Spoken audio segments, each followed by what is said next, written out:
Hi అండి అందరికీ. ఈ మధ్య అయితే వీడియోలు అయితే పెట్టలేదండి. ఒక 4 రోజులు అయితే అయింది వీడియోలు అయితే పెట్టలేదు. ఈ మధ్య ఇంట్లో కొంచెం పని నుండి అయితే పెట్టలేదండి వీడియోలు. ఈరోజు అయితే వంట అయితే చేశానండి. ఏమేమి వంట చేశాను అనేది అయితే మన వీడియోలు అయితే చూపిస్తాను, చూడండి. రెగ్యులర్గా అయితే మనము ఈ వీడియోలు అయితే చేస్తూ ఉంటామండి. ఇంక మీదట అయితే మన వీడియోలు అయితే రెగ్యులర్గా అయితే పెడతా ఉంటాము, చూడండి. ఈరోజు అయితే ఏమేమి వంటలు చేసినానో చూపిస్తాను, వీడియోలు అయితే చూడండి.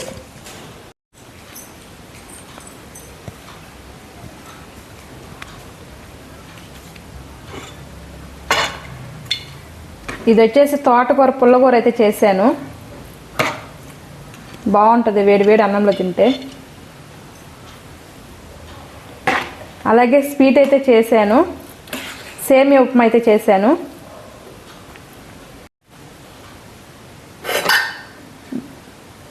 దొండకాయ మసాలా ఫ్రై అయితే చేశాను. అలాగే వేడి వేడి రైస్ అయితే చేశానండి. ఈ వేడి వేడి అన్నంలోకి తోటకూర పుల్లకూర అలాగే దొండకాయ ఫ్రై అయితే వేసుకొని తింటే సూపర్ అంటే సూపర్గా ఉంటుందండి. ఒకసారి మీరు ట్రై చేయండి.